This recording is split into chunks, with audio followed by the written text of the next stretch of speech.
to the flag of the United States of America and to the republic for which it stands, one nation, under God, indivisible, with liberty and justice for all. All right, Jared, can I have a roll call, please? Yes, absolutely. Paul Seymour. Here. Amy Lyons is not present. Tom Schneider. Here. Mike Knoll. Dave Staub. Here. Jim Kim. Here. Randy Tyler. Here. Greg McAdams. Here. Derek Eubank is present. Heather Schauf. Two missing, or one missing, one on the telephone. Okay, Sure. thank you. Okay, we have like 3 sets of minutes here. We've got the minutes of 2/13/2026, which was a meeting, that was our work session meeting, on February 13th at 11 o'clock. Did anyone have a chance to look at it? Do I have a motion to approve those minutes? I'll make that motion. Do I have a second? Second by Greg, all in favor? Aye. I'll abstain. Oh, yeah, Mike wasn't here. Okay, thank you. Minutes of 2/19, which was our regular board meeting.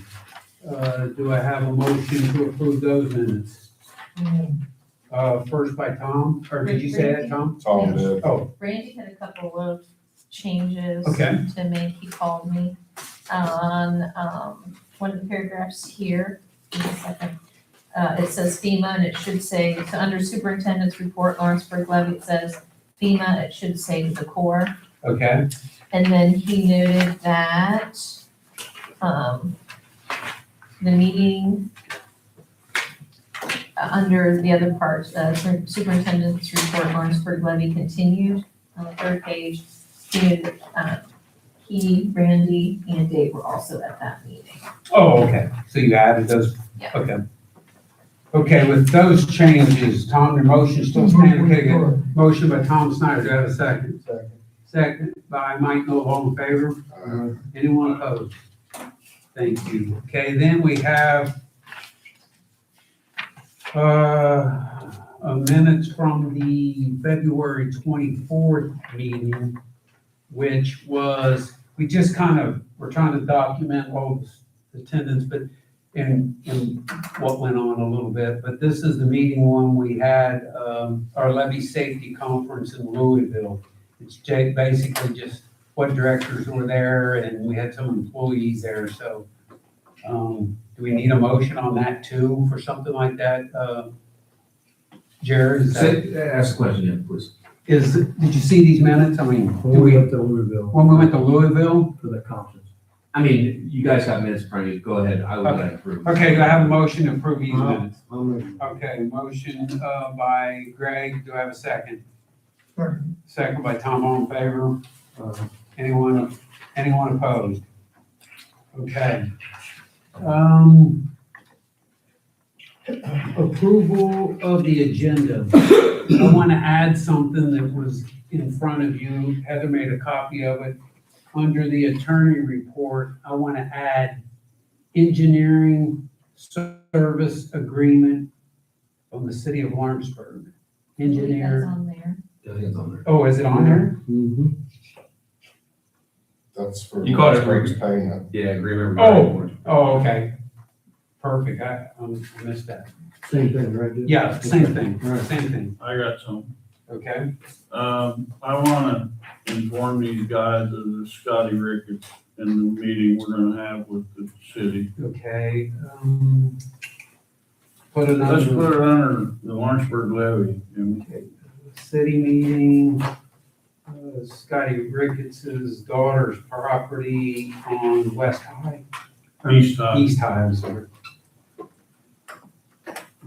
Noted. How about with that one addition, since I was corrected, does anyone else have any additions? If not, do I have a motion to approve the agenda? I'll make that motion. Motion by Dave Staub, do I have a second? Move. Second by Tom Snyder, all in favor? Aye. Anyone opposed? Okay, let's take a look, and Heather, so she handed out a new claims voucher throw the claims voucher away that was in, and she can explain, what the change was. Before she does, I looked it over, I didn't have it, I usually figure, find something, but I didn't have any questions on the voucher. A couple questions you might have, so there's a Homewood Suites check. We had one last month, but that one was voided and replaced with this one because we had fewer people go to the conference. So Okay. there's another check for that. There are two for delays, which is our copier lease. We're moving that payment to pay that with our regular bills instead of with our essentials. We've been paying with our essentials. We're moving it because the timing of when they've given us the bill and how long it takes for the mail to get it to them and then to record it, it's been late. Okay. So we're moving that one. And then you'll see on Paul's, he's got 2 months of cell phone because his invoice wasn't available last month, so it's last month and this month. Okay. But the reason for a new one is that we haven't, up to this point, been including the employer portion of FICA in the payroll section. And I've talked to Caitlin and she agreed that we should be including that because it is a line item, so that is now being. Here on out, we'll have that included.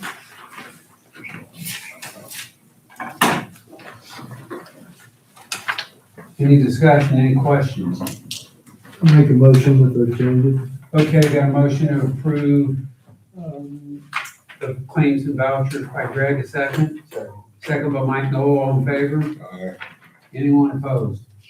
Okay, motion carried, and I'm passing around, vouchers. Paul, under new business, Paul's been working on the flood control permit packets, which we're gonna be using here for a couple of projects, I got a feeling. Go ahead, Paul. Yeah, if you guys look at that, what it is, you know, we're trying to figure this all out the last 6 or 8 months, so this is more what I want. We've got an information packet and an instruction packet, and we got one for Greendale and Lawrenceburg. We just actually granted a permit with BFW, BWF, BWF, that's it, BWF. which they started construction if you haven't seen it moving. And along with that, we're trying to, we're trying to make people aware what's going on with our levy. So I think we've covered our bases everywhere we can. They gotta check, I don't know what else to do. Then Jared has made some work here that also comes in handy, and basically the city of Lawrenceburg and the city of Greendale. Actually, I want to commend Alan Duncan out there because he worked really good with me on this Greendale permit. He did a really good job and we made everything work. Maxwell worked good with us. We got a check, everything got paid. We granted them the permit and they're started. So I think, hey, we might make a change or two over the year. I'm sure we will, but for right now, I think we're in pretty good shape. And if anybody sees anything they don't like, just let me know and we'll, we can talk about it and see where we're at. But I think we're in pretty good shape. I think it really discloses, and be as transparent as we can about what a provisionally accredited levy is, and we've got the contractor signing it, we've got the owner signing it. I think Paul and Heather and Jared did a nice job putting that permit together. So if anyone's got any questions, and again, I agree with Paul, and I think we're gonna be using it probably for a couple projects we're gonna be talking about here in a minute. Yeah. In Lawrenceburg. Okay, anything else? Anybody got any questions on the flood control permit packets? Okay, we'll move on to a lobbyist. I think we talked about we're gonna be hiring a lobbyist, and, with Tom's guidance, he's put a lot of work into it. And he and I talked, and I wanna form a lobbyist committee for, to interview lobbyists and maybe have that lobbyist be able to report to one of our three, members that have volunteered to be on the lobbyist committee. Tom and Randy and Greg are going to be on our lobbyist committee. And we'll add it to the bottom of the sheet there, Heather. And I thank Tom for all the work he's put into it. And I think I'll let Tom, do you want to lead a little bit on it, Tom, or are you going to take it? Is, what's his name gonna be available to meet with them or not? Who's that? Randy? Yeah, he'll Randy, how much longer before you're able to get out and about, or if you have to? I'm hoping within a couple of weeks. So I'd say hopefully in 2 weeks, 3 at the max. Join by phone maybe, or we could set up a Zoom here, or are you planning on Yeah, bringing? we could either go up there, that'll be out because he's not available. I think we could do a Zoom here. Greg and I'll come over here. Randy can, Well, Can be if I you. could get a ride, I could get a ride up there. I could try to arrange that, depending on the time of the day. yeah. I'll let Tom and coordinate that with you and Greg. Is that Zoom okay, Greg? I think that would work. I don't, Yeah, we'll come over here and have a Zoom because Paul can sit in on that. Okay, because then I would like to get him down here and drive around with Paul so he knows, hey, this is what, and we can then talk to him about, hey, this is what we want. We look at this and tell us where you think we're gonna need some assistance, not with the coordination of everything, but assistance to the powers that be, and telling the state,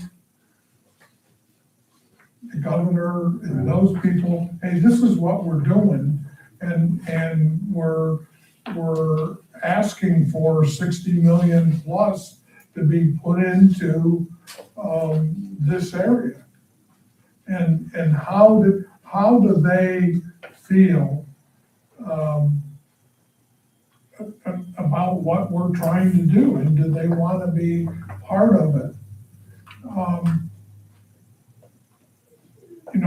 I've chosen this one company that has no connections with cities, has no connections with, I think that they're just straight lobbyists. don't they have a walk, do they have something to do with DNR or something, or maybe? Yes, Okay, they're, and so I that's like important. that. Yeah. Right, and they can tell us, hey, do we need to be involved with DNR? Or does DNR need to be involved with this project, just so that they know about it? So I got a question. Are we setting up a Zoom for the lawyer or for Randy? Probably both. I don't know if she'll drive, she or he, Yeah, he'll be in Indy. We'll do it here. And if Randy can come here, or he can't, he can Yeah, get I'll see in if I on can the get down there, Zoom. Jim. okay. And Randy, here, keep this in mind. If it creates any kind of problem at all, I can come out and get you and then I can take you home. Yeah, well, that works too. We can make that work. if it helps you out, we'll just take care of it. It's not a problem. Really, Tom, I wouldn't mind having Jared, if he's available, sit in on that too, so keep Jared in the loop. Do you have, what's the name of the company? Pardon? Company name? Their company name. And so I'll call him tomorrow, and then I'll put a piece together. Hey, this is who they are, this is who they represent, and then if you don't like them, for whatever reason, Yeah, then we can, we'll go find some other. Well, I just was looking for the name, so. Who- other people I can- don't have it Oh, that's okay. handy, but they're not connected with any cities or any of that. okay, so Greg, thanks for Yeah. helping me on that, and you, Randy, and Tom, definitely for leading that. Okay. And if anyone's got any questions they wanna ask, I mean, we can tell Tom, and we can Yeah, ask for them sure. through Tom and our For sure. group. Okay, Satch, talk to us a little bit about community awareness. That's been a big topic, and everybody knows we're trying to educate people, and we're trying to make them more aware of us, and it was brought to my attention, and the school's willing to work on us. They have a flyer they put out, and then they have their sign on the football field. And I would like you guys to, think about, and what I'd like to do is possibly take and, put us, LCD up here, Love Your Levy, or we've got some thoughts. We want to work that out and present it next month's meeting, the final part of it. But I'd like you guys to consider, this would be a year-long thing with the school. It'd help them with things. We used to do the calendar. This might be a little bit better. It might get us a little bit of, recognition out there. And I want to know what you guys might think about us presenting to you at next month's meeting. Something that would be on this flashing billboard and get into their newsletter over there at the school. And remember, they kind of touched on this community awareness at the conference that the Corps put on. You know, they talked about, hey, guys, you gotta be educating and how solve this, and I think we definitely gotta educate as much of the community, I think, as we can to make them aware of who we are and what we're doing. I like it. It's a bit of a struggle to make people understand what we do, and I think more than anything, and Greg, I don't know how you feel, it's just to have something to move forward with. We're not ready to buy it, but we want to see what it might look like. What's, you say it's a year long, when does it start, when does? that's up to us. Oh, okay. Like, in other words, if you guys would, next month's meeting, if you'd say, hey, I like it. I think we're gonna try to tie in a Facebook thing. Hey, look us up on the Facebook, which we're gonna present tonight too. I didn't know if it was like at the start of the school year, because probably don't do a whole lot during the summer, do they? Well, I have never seen that thing off. That's true. It's all night, I think it's, all night long. the way I understood it, Greg, it's a year. Oh, I went by there at 10 o'clock. Yeah, it's on, it never goes off. But it's also for the, Lights up to 6. I noticed they have the basketball, so it would be indoors also. Yeah, I didn't even bring that up, but you're right. I'm But I didn't glad wanna you said miss that. that in our, if we started now, well, we'll get it, no, we'll get it, That'd be we'll next get year, yeah, it. next year. It'll just be next I mean, year. if y'all like the idea, you know, I just didn't want to rush you. I'm kind of introducing it tonight, but if you like it, we can. I think we should public awareness like they're talking about, and education. Well, I mean, we can approach it Together. sooner and, I mean, what we're thinking is we're gonna work with the crew a little bit, and Heather, they're more educated about all this stuff than I am, but we was gonna try to create a good a good site for people to see that maybe leads leads them to the website and Facebook somehow, a modern way. That's what we're looking for on this. And yeah, Greg, I'm glad you pointed the scoreboard on the basketball game out, because that is included too.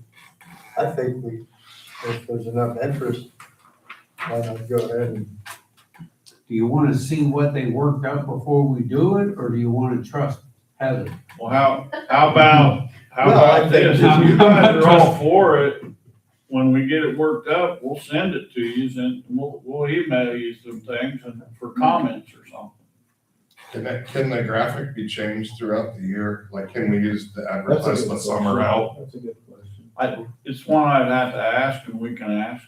Yeah, it'd be a good thing to put the summer help on if you don't have. Yeah, see if a you're lot stuck coming in. with just one thing.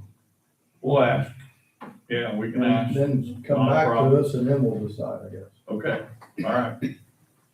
Okay, Okay, then I think definitely in the last, since we started on this grant, asking for help with our grant raising, I think we did have to educate the community as much as we can. So, thanks, Heather. Yeah. Okay, how about, Paul, talk a little bit about this public meeting on the planning commission, which I was alluding to about our permits. Yeah, It's in the this- packet. the reason why we don't get a whole lot of these, but, these are two projects that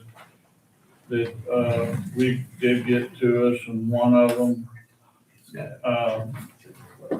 them is the seniors building over there by the Dearborn Bowl, and the other one is across from the St. Lawrence Church. And I just wanted you guys to know it, because usually on something like this, the only way you respond is if you're against something. If you're not against it, we don't need to respond. Personally, as far as LCD is concerned, the only thing that concerns me with this project, and both of these people have been very cooperative. I mean, they've done core drillings on both sites. They gave Luke, and Luke's been asking for information. He's been getting it. I think everybody's been pretty much responsible in getting back with him. So, I just wanted to make you aware of it. That's all. Was. Was my so, And really, Paul, we got this because our property touches it. Is that why we got this? Well, I think when you do a variance, it's got to do with the, so many feet of Yeah, levee. Yeah, I think that's why we actually got this. Yeah, If it wasn't near our ponding area, right. we wouldn't have probably got it. without VC. I'm with Paul. I had no objection as long as they fill out the permit and follow our ordinance. Right. Okay, let's move to, some unfinished business. I want to talk briefly, and Paul can elaborate on it, and I want, Luke can definitely jump in. I wanted to, talk a little bit about the Army Corps of Engineers meeting that, Paul and I attended, down in Louisville. Paul, I, Luke, and John went down and met with the Corps, and I put in there a kind of like a draft of what we talked about, and then I had Luke put together, and if anyone wants one, Paul's gonna keep this, here is a slide presentation of everything. He's got pictures of wells, he's got anything and everything. Luke did a tremendous job. Since John's not on the phone, I won't tell him he did a good job, but Luke did an unbelievable job. Here is the presentation itself, and we documented who all was there, their emails, their phone numbers. It was, and then I'm gonna stop for once. It was really a good meeting. One thing that came in in the meeting, and I think I want to make everyone aware of it. In order to move forward with the Corps even looking at our plans and looking at our ideas, right, Paul, we're gonna have to enter into a memorandum of understanding, just like the city did. And they're getting, go ahead. We've already got a What? memorandum. Right, Okay. but they're gonna, we have one, and if you haven't for seen it, years. it's good. They're going to put together their estimate of our bill For their engineering. for their engineering, and it could be lengthy too. It just won't maybe be one bill. We may go through, I fully expect that they're gonna give us something like, hey, mail us a check for 50 grand, and when we need more money, we're gonna ask for it. That's typically what has been said to two other people that we've dealt with. I haven't got it yet. I was hoping I'd get it before this meeting, but I never, so, they'll get it to me when they can. and Paul, if you say something about you were there, you thought the meeting went good, and Luke, you can please chime in. You spent hours down there and put together a great presentation. Yeah, I agree with everything you said, Jim. It went really well. I have a few slides here. When it's my turn to share, I'll share them, but you want me to show you the slide that I have to talk about that meeting right now, or just wait till I get into it? Let's wait till you get in there, Luke, but, the one Alright. thing I will say is we had 5 engineers from the Corps, we had John and Luke, and there was a whole lot of good questions asked, and every question they asked got answered. Well, I think they're really enthused about what we got going on, and as usual, I really think the Corps thinks a lot of us, and Jimmy, I think, witnessed that. oh, yeah. And I can't comment enough. You guys must be a little tough on Luke, because it seems like he's always a little bit nervous when he's with you guys. But when he was with them engineers, he was just right on target. I mean, he was at home. He was smooth, and we gave the Corps financials. They said, we've never had anyone give us the financials. We gave them our balance sheet, our income statement, we gave them our CD list. We put together a whole financial package so they knew our finances, and Neil Cash was there the whole time, and so was Andrew Brooks, along with the other engineers. Yeah, they had a nice, it was a good meeting. Really good. Yeah, it was a great opportunity to get everyone in the same room that's gonna be looking at all the reports and plans that we put together. And just, it was a really good, I think we were there for 3 hours or so. Yep. Had a lot of good conversations. Something else about that meeting that showed a lot too, and Luke, I might be a little bit off, correct me if I am, but we requested that meeting, and I ain't never had this kind of response from the Corps before, but I believe within 2 days, you had that meeting all set up, and they were anxious to have it. I Yeah, mean, and they pulled their geotech expert, their drainage expert, they pulled Neil Cash, who's like the head of the levee safety division for Louisville, or he's higher up, so they pulled together a lot of people in a quick amount of time, so they were on it, yep. they really, they're paying attention to us. Jimmy, I'd like to say something about the meeting in Louisville, if it's okay. Yeah, please, hope. That's the first one I had been to, and I really thought it was very well thought out, and I think it was kind of cool, some of the stuff we saw, some of the new stuff they were coming out with. But I also went up and introduced myself to Neil Cash, and when I did, he looked me in the eye and said he loves working with Lawrenceburg. So that was a really good response. He was upbeat, he liked to talk, and I watched our employees interact too with everybody in the room, including the Corps people. And I think that they have a good rapport with everyone, and I noticed that. And I think they like them, and I think our guys like them also. So I think that's important. There's a lot of good relationships, and whenever they come do inspections, my guys are always there and involved, and they're filling out the sheets, and I mean, you know, the crew back there, they're proud of what we do, and I don't, you know, you can always improve, but I'll tell you what, we got a good relationship with the Corps of Engineers. We're on good solid ground. You guys are making good decisions. When something needs fixed, we fix it. That's the way you operate. I guess more than anything, I wanted to make everyone aware, we're going, I mean, even to pursue them looking at our plans and our ideas, we're gonna have to send them a check, so. How about, and what else came of it, and we can be brief on this, Paul can, because I don't wanna get too far ahead of ourselves, but go ahead and tell them about some of the comments on the warehouse project. You know, I asked, I said, guys, it's all about priorities. And we, you know, I understand we've been waiting on you guys to comment on the warehouse. And we got this big relief well project, and, you know, we're sitting back. That warehouse project is, that pipe's been bad since the 70s. It ain't hurting anything, obviously, and I doubt if it's even our stuff. Well, they're gonna look at it. Ain't been no promises made. Right. But we could get some possible relief.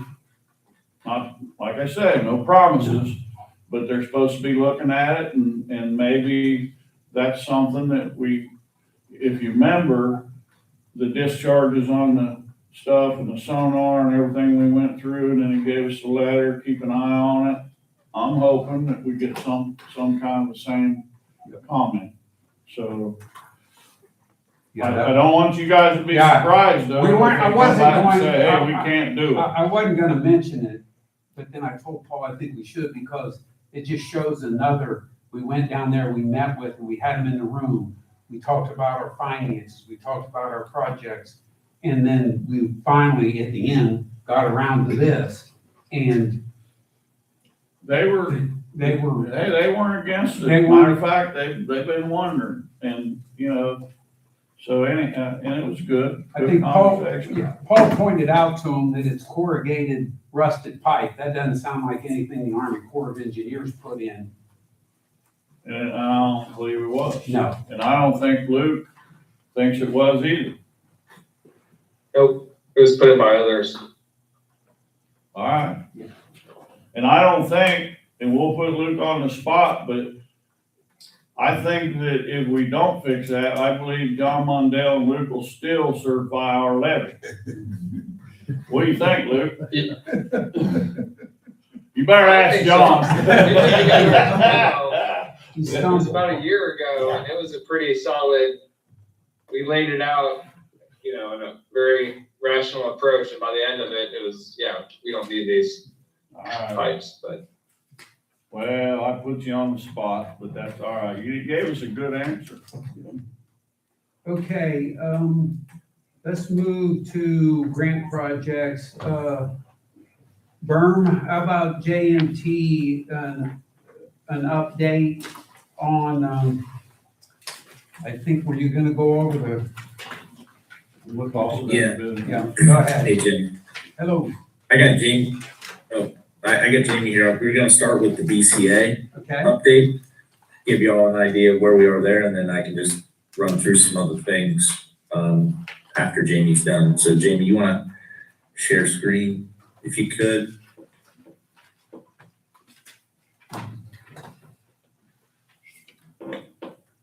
Yeah, I'm unmuted now, so I can share these slides and hopefully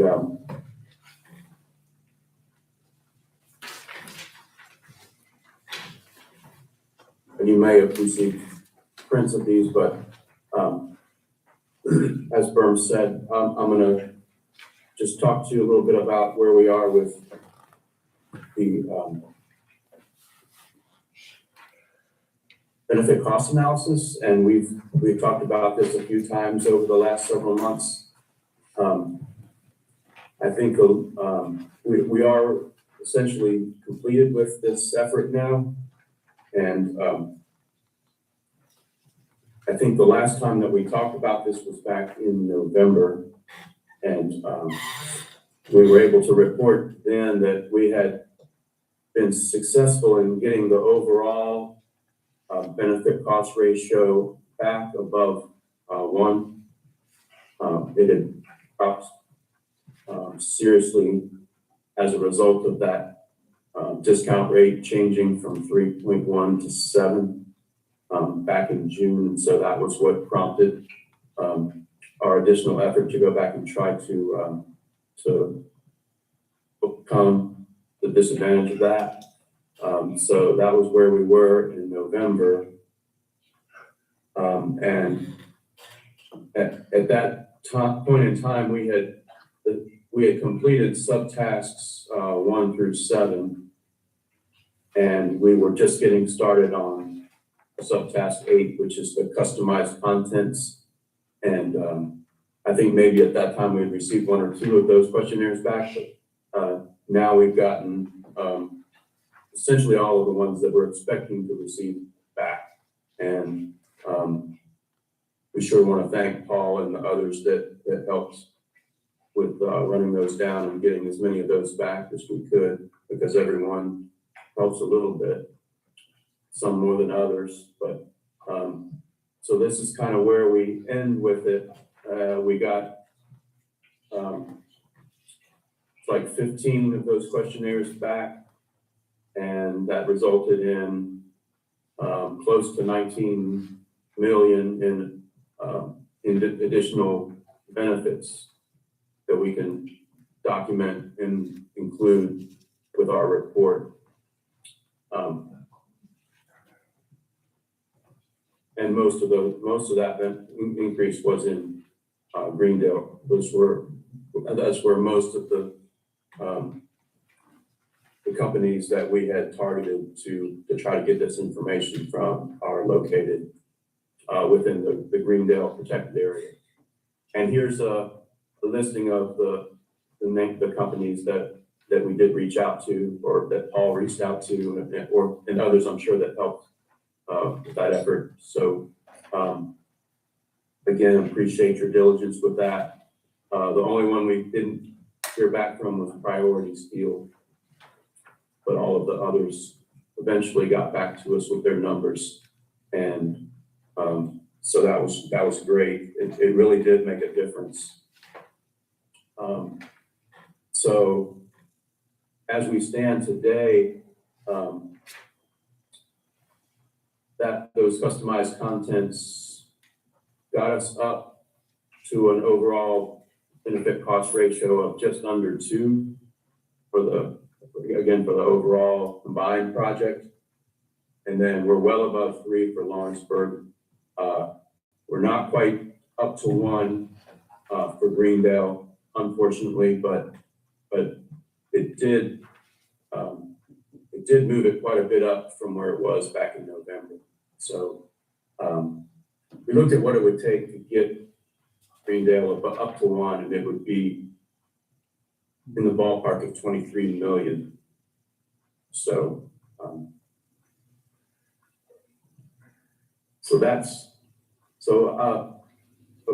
a happy ending overall with this. Again, it would be nice if Greendale was above 1 or up to 1, but I feel like for the overall project, we're in a really good place with this score.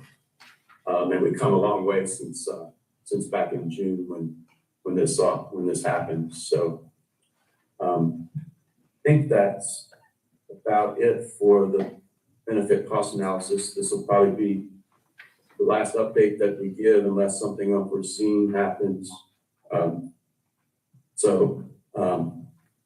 Yeah, Jamie, I can jump ask in. your questions. So Yeah, we Jamie, can answer questions, or I'm happy to jump in too and let you know. We had provided like a written summary dialogue previously, so we're putting the final updates on that, and we'll get that over to you as well. That supports those numbers that we just showed. And then that would be, what would be part of the grant application when we get to that point. That would be part of the submission as part of their request for that. BCA analysis. So Berman, Jamie, I got a question, or, I want you to make something clear to my guys here. I want them to realize that you guys in the beginning have already looked at rooftops and buildings, and you came to that. We never come up to it in Greendale, so then we were looking at interior contents.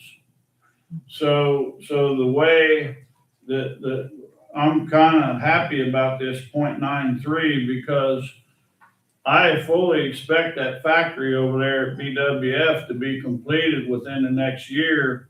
And let's say that we come to you and say, hey, we went over there, we asked for information on the new factory, contents and building. When you guys are doing it, are you going to have much problem adding something like that into what your formula is right now? Yeah, no, it's pretty easy to add in. Okay. All right. Yeah, I mean, if Priority Steel, if we get something from them, we can add that in. I mean, it's just, you can keep tweaking this thing and tweaking it, and we'll make it as accurate as we can as we get to that when we get to an application. So, but yeah, we can update it pretty quickly and easily as new information comes in. Is what? Catalan. Okay. Thanks for that. Jamie, thanks. That was a really good effort. We're from 0.32 up to 0.93, and I think that was a good effort on Paul's part and yours getting those in, and I agree with him. I think the building, I don't know where I read that the building alone is about $8 million, I think, for this, the new building of BWF. So I know we got to get 23, we need roughly 23 million in additional benefits to reach 1.0. I think it's doable. Oh, very close. I mean, we'll see. Yeah. Yeah. Yeah, we're close. We're real close. So I can just touch on a couple of other things here, Jim. Yeah, and then if you guys have any other questions, fill me. Jamie and I'll hang out. But did want to update the group on Representative Houchin's office and some coordination that we've been doing here in these last couple days for the community project funding, CPF, the old earmark grant opportunities from appropriations that we submitted our online application the end of last year. So I got a phone call yesterday from Anna McCulloch, who works for Representative Houchin in the DC office, and she had some questions just as a follow-up to our application. They were looking for a route to possibly put it in for this year's fiscal cycle. I've sent her a couple of follow-up emails since. I have not heard back from her. We offered to meet with her. I know, Paul, you and Jim spoke with her yesterday as well, to commit, our resources and support for them if they were able to find an opportunity and it fit within one of the buckets that they were looking at. So I'm going to circle back with her. I didn't hear from her this afternoon. I'm going to circle back with her first thing tomorrow morning as well, and just see if there's anything else that we can do. And if I can't get a hold of her, maybe I'll reach out to one of the other staffers there. But I know they're working pretty hard to try to figure out how to get at least engineering and permitting under one of those CPF applications, if it makes sense for this fiscal year. So Paul and Jim, I don't know if there's anything else you want to add. It was very encouraging. Are we shooting for, Vern? Paul and I talked to her about possibly setting up a Zoom call to really, if they got any other questions. I wouldn't be opposed to setting up a Zoom call. And I think we volunteered you and Luke, if they want to have a Zoom call, we could have one. Yeah, I've offered the same. Okay. I haven't received any confirmation Okay. on when that might be or what might work for them. Okay. So I can work on that tomorrow, first thing in the morning. She called me like 8 a.m. the other day, so on yesterday. Okay. Anything else? The second item there is just Indiana DHS, so, obviously at the federal level, DHS is still without a budget, but, we did send an email to Indiana DHS, to see if they were able to respond to us, because again, we do need to make sure that they support these projects, and I know Representative Houchin's office can help with that as well from their end, but did want to make sure we communicated that. Jared, I know you had a question about that, as well as IDEM, for the grant funding checklist. So we just want to make sure we're trying to push that forward and get the support there. And then, I think there's just other, things that come up that we'll support with, obviously, as needed. I did want to mention the grant funding task order is really complete at this time. So we don't have a project per se that we're really working towards under a scoped item. It's really just keeping pace with things as they come up, and we'll obviously continue to support the grant funding based on Representative Houchin's, but there's no grant that we are particularly chasing outside of supporting Representative Houchin's office and whatever they need to support an application on their end.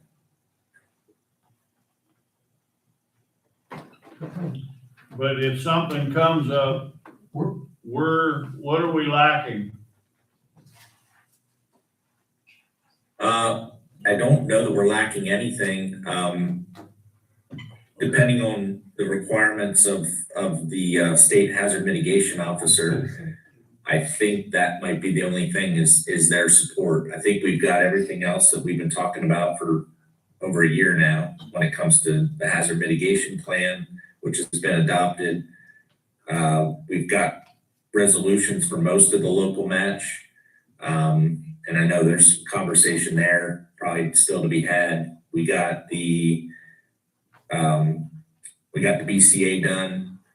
We've got letters of support and the other resolution from the businesses. So I think, everything other than that coordination with the state hazard mitigation officer, which we've started that coordination, we just haven't really identified a specific opportunity to have them latch on to, I think is really kind of the next step.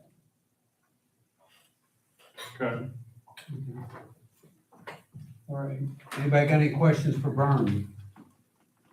Okay, I think next on the agenda, I wanted to thank everyone for attending the county council meeting yesterday, and I want to thank county council and Liz Morris for their contribution. I think as everyone was there, I do not have a copy of the resolution yet. Aaron reached out to Mr. Bondistel and hadn't heard back from him, but I think as everyone was there, their commitment, we asked for $4,200,000 and they committed $420,000. And I want to take some time, we have plenty of it. I really want this board to consider and talk tonight. I think it's important that if we're going to move forward with this grant, I would like to see this board step up. We're $3,780,000 short. We committed 4.2. I'd like to have some discussion tonight about upping our contribution, that difference. So we would be signing, we don't have the resolution, but we would be committing $7,980,000 towards the grant. So with that commitment, the 420 from the county and the 4.2 from the city of Greendale and the city of Lawrenceburg, we're going to have to communicate. If you remember, and Jared's pulling it up now, I think their resolution, in the body of that resolution, said if everyone doesn't give their 4.2. Yeah, I was looking at that last night. I'll pull it out, Jim. Yep, please. If they're not going to give their 4.2, I don't know if Who is that? Greendale. Green. The Greendale one does not reference that, and the Lawrenceburg one says, doesn't have dollar amount, but it just says that if anyone doesn't participate. But They didn't put a dollar amount in. they just said if they would participate. I read it today. Didn't say how much they had to participate by. Wow, guys, hopefully, that was a good change, Jerry. I thought, Yeah, I didn't think, well, you said that and I just questioned myself, so yeah, that. I'm still pulling them up, but I think that was my understanding of it. And Paul read them today as well. Well, yeah, I read it, and the thing is I just want, you know, I want a lot of positivity here, I'm hoping, and I hope the two other organizations don't, you know, We should reach out, probably. I will. I wanted, I've heard too many times that all these agreements aren't binding. So no matter what it says, if they get in a mood, people can back out. And I don't want them backing out. I want them, I'm hoping that we can make them think that, hey, you know, we're in this, we're all in. There's no reason for anybody to back out. Yeah, I thought they were specifically binding resolutions. No. That's what we talked about, because the first one that was drawn up was a non-binding. We went back, had it redone.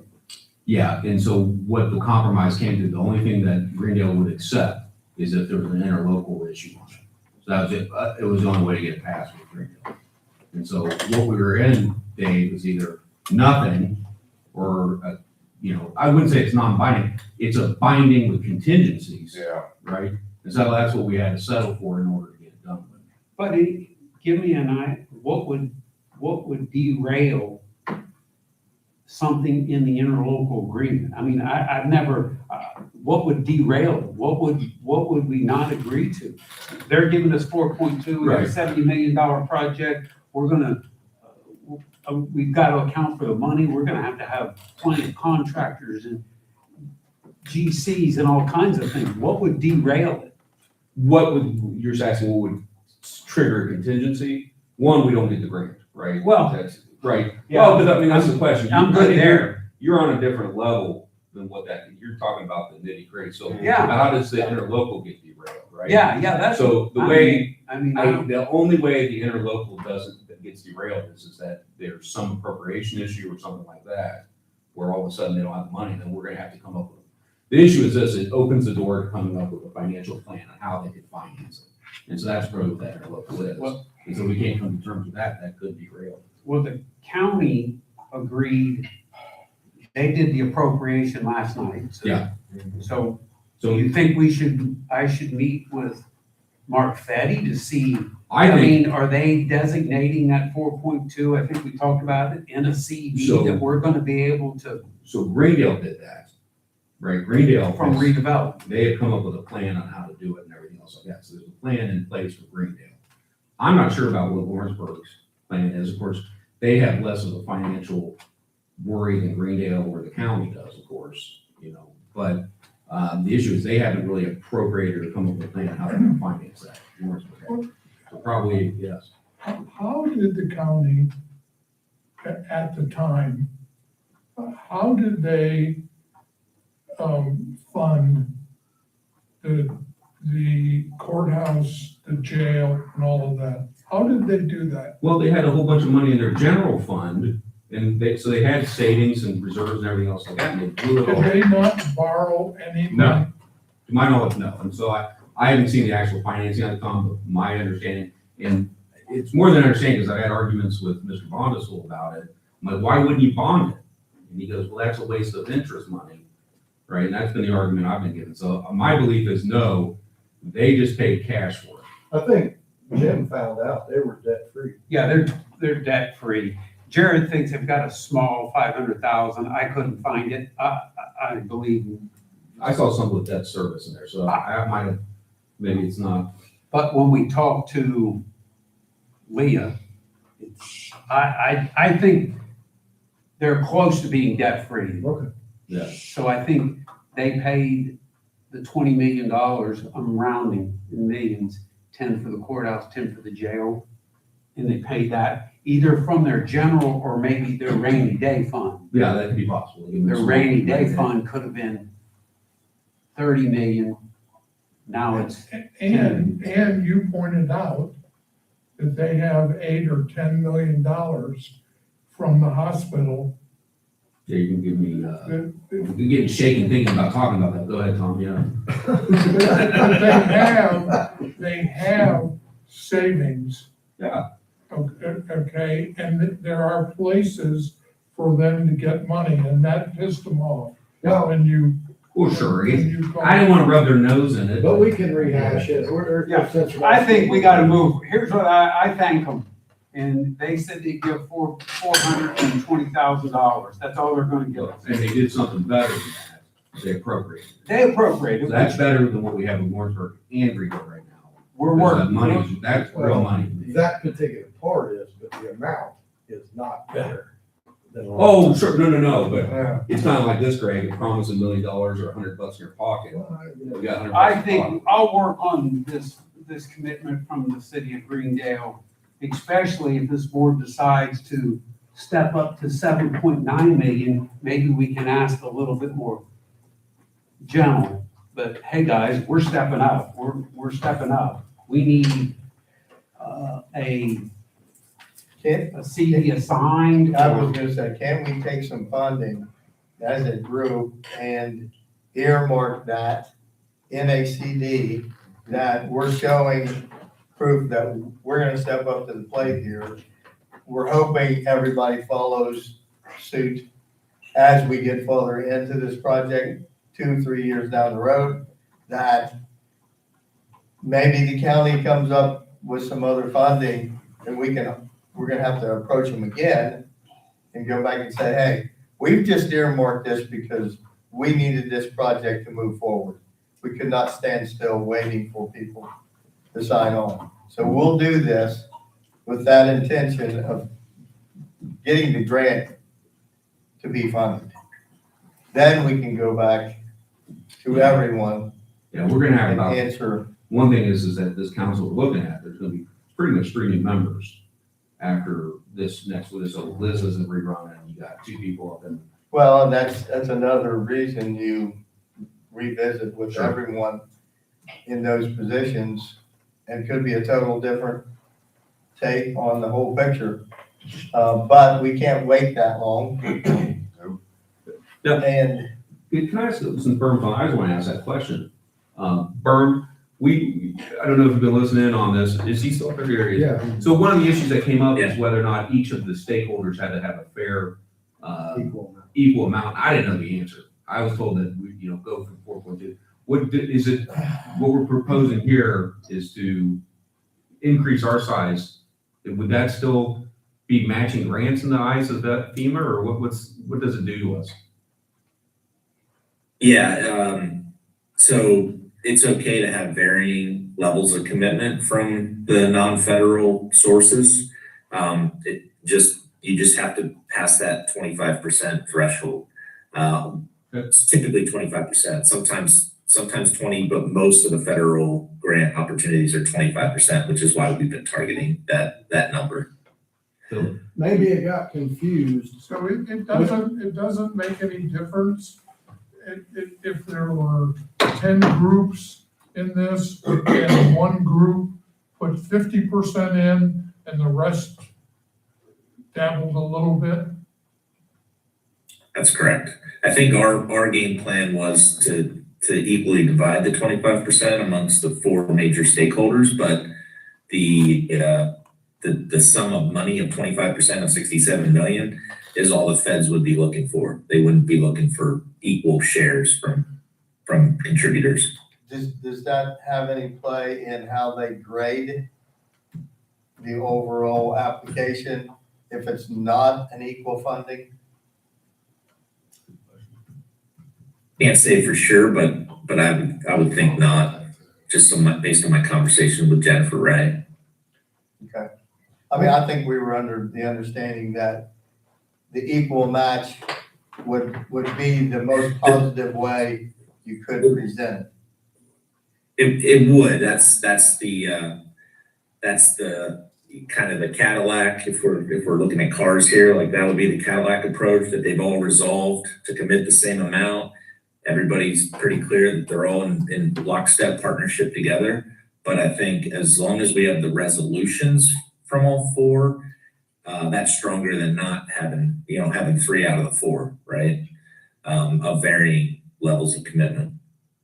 I think it got confused somehow with one of the other agreements, or both, might have said what we thought it said, that if we can't get the other parties to contribute what we're contributing, then we may be out.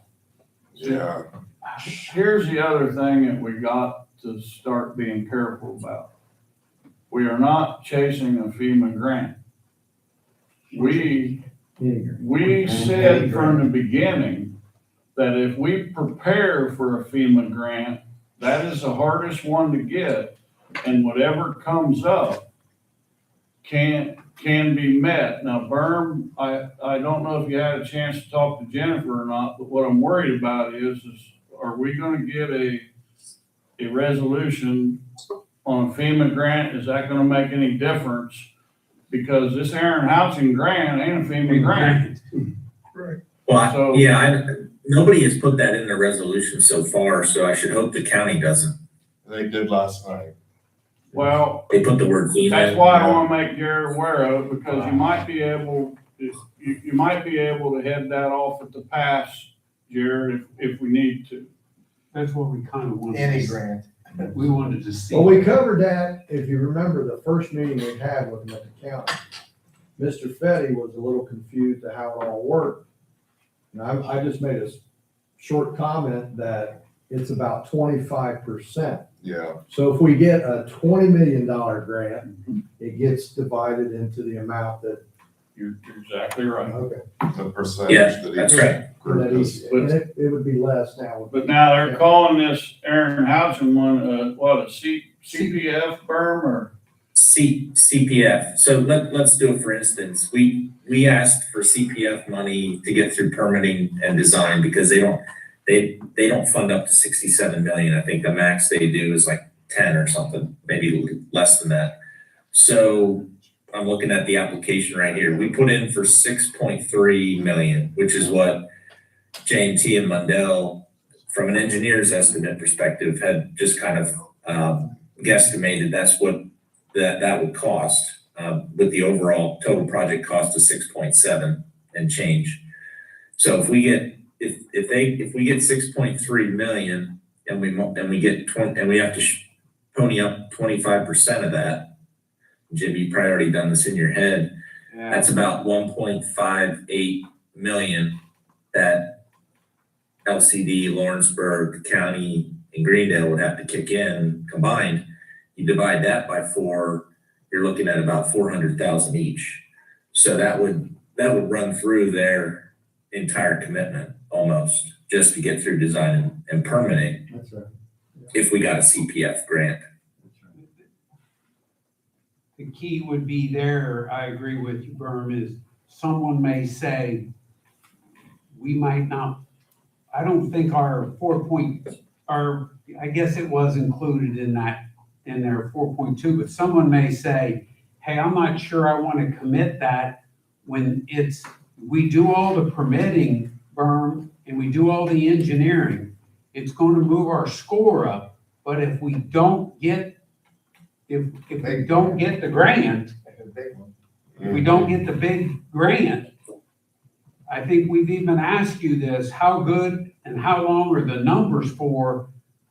They're not good for that long, are they? They're not good for 4 or 5 years. I mean, the cost change. Well, but a set of blueprints and a design pump station, if we were to receive that $6 million grant, a set of blueprints is good for quite a while. Correct. So. Yeah. And it gives you a stronger application because now you're quote unquote shovel ready, which is what the politicians are looking for. I'm gonna make a motion, the LCD steps up, covers the county shortfall, and add $3,780,000 to our match. I had one, go ahead with somebody want to second it, or then we can have discussion. I would say discussion, Before. go ahead, Jim. Let's do this. He made a motion. Do I have a second? I would second that Okay. and then discuss. Then we'll have discussion. I'm curious to see how much, the finance man, Andy's not here, but of what that's gonna cost us in interest, over the next 2 years, that additional 3 million. It'll be sitting in a CD, right? Well, I think, can Well, you move It's that gonna in? cost us anything now. No. What I'm saying is future interest, once we take it out and spend Oh, yeah. it, $280,000 a year. a year. The So, question is though, if the project has to be done anyhow, it saves you 26 minus 8. if, So it if saves. we end up doing it. Right, oh, right, You right. have to That's do the, it but right. that's 280,000 per year that you lose it. Because you won't get to use it the next year, or the year after that, or the year after that. So in 4 years, you're down $1 million in interest. Well, let me ask you this, and I might not be understanding you, but the only way you're taking that out and spending it As is if you get a grant. If you get the grant, but So once you get the grant, you've automatically saved, millions. You just brought $50 million. that's why I wanna talk through all this rather than Okay. just jumping feet in. No. I mean, somebody might be able to explain that better than me, but I get your point, and it's a good point. But- Um, the day we used that 7 million is the day that we heard that we got the grant.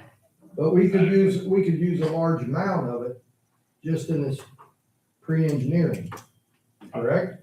Yeah, About 400,000, right? no, it'd be more than that, because what Vern just says, yeah, that was if everybody pitched in the Pitched in. 4.2. I'm just, yeah.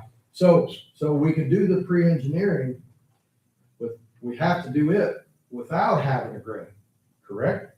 Yes.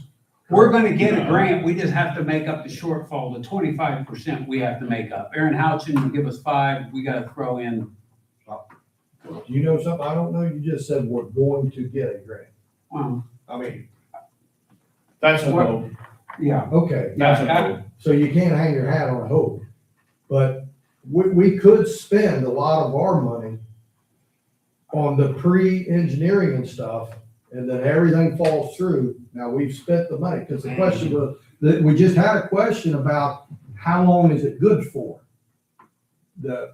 All the pre-engineering stuff, right? Mhm. So that means it's possible we can go another year or two without getting a grant, Or not get one of those. or not get one at all. Because it's- Then you do start realizing you lose that money depending on how much we've spent. Well, but the money has been spent in the project. So that means that the total project is no longer 67 or 68 million dollars. It's now a $60 million project. I get that, but you still are You still haven't guaranteeing got a grant. Still haven't got it. So now you're saying, okay, we're running out of time of getting a grant, so let's go ahead and forward the project. Where's that money gonna come from? I think before you spend any of the first dime on engineering well, you gotta have the engineering before you can get the permits anyway. But before you even start spending on engineering, you make sure, how close are we to the grant? Are you 90% sure that we're gonna get it? I'm just saying, Before you jump into the next two and start spending money, I think there's gonna be a lot of conversations on, well, we absolutely know we don't have the money to do the project oh, no, without it. right. And we don't have, and we can change our mind later and say, hey, we're not gonna start this project until we have. We might need a CPF grant to even get engineering started. That's correct. Yeah. That's correct. Well, But I don't wanna stop it we might with that in. have to do 6 or 7 CPF grants, one every year. that might be what we're looking at. I agree. Like I said, I just want to talk this thing out before we just go. Well, if we don't earmark the extra money needed for the big 25% match, then we're dead in the water. Yeah, we can't we can't even apply for a grant unless we get the commitment. I see where you're going with, $6 million, and we need 25% of $6 million. I don't know if the other three participants will fund their part. I mean, we didn't explain that. That's what I mean. We need to also check with the other two. I think we touched on that. I don't We didn't think, tell them that we were gonna get one grant. I don't think that was ever said. I think what we always said was guys, don't limit us to one grant. We're gonna get as many, we're gonna do the best job we Well, can and get as We many. said that meeting at the county, the first meeting we had, and Lawrenceburg was there, and so was Greendale. Yeah, We said that because we said if we don't get that, we get smaller grants. That's correct. You don't have to put in all that money at once. It's gonna be well, proportional. and to answer your point, I think, is if we get a shot at a $6 or $7 million grant, we gotta pay the 25% of it. It looks like we're paying probably, Lawrenceburg's paying 25%, Greendale's paying 25%, the county's probably paying about 8%, and we're probably paying 35 or 36% because of if we're gonna make this up. And if you look at it, we had to spend that money and we got this done, but in spending that money, we brought in 4 million of the 6 million, or a little more than that. So we got our 4 or 4.5 million from the federal government by spending 1 point, whatever the math is gonna be. Well, I'd also like to maybe find out, make sure the two participants that we have besides us to the full amount that we asked for, if they're gonna stay in. Yeah, I'm gonna talk to, But I think that's contingent on what we're getting ready to do. well, if they don't I stay can tell you in, right now, if we make that decision and you guys are gonna do what I hope you're gonna do, I think everybody in town and the county ought to be pretty impressed with what you guys are getting ready to do. yeah, Greg, if they don't, you mean if they say we're not going? We're out. if they bail, We're out, we're we're not done gonna, anyway. we're not committing more than, we can't commit more than a fourth, we can't commit. That's Yeah, all. we're- And honestly, I really have faith in Lawrenceburg and I have faith in Greendale. I really think, man, I mean, some of us. I got my hopes. Some of us in this room, not me, but some have faith in the county. well, I have a lot of faith in them and Greendale has never paid anything other than 100,000 or whatever it was. Yeah, we know that. Lawrenceburg really has not paid anything out of their pocket or out of their savings. It's all Lease come money. from the casino Lease money, as just operating funds. lease money. Right. I get it. we made our best effort.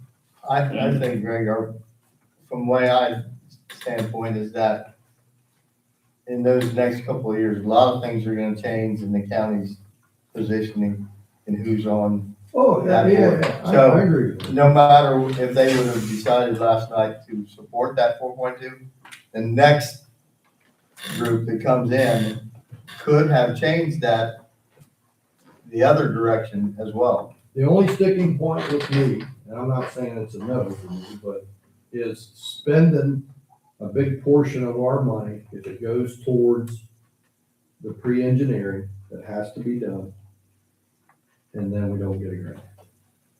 I'm not so sure I would vote to start spending that money at that point if I wasn't sure that that grant was right there, ready to be had. Greg, we're not gonna be able to. I'm not unless gonna we be have this for engineer. spending any money. But I don't know that Mike understands that. What's that? We have to spend the money to Well, apply for the grant. I think it Not moves, for the CPF grant though. no, But I doesn't, don't know nothing about the CPF yet.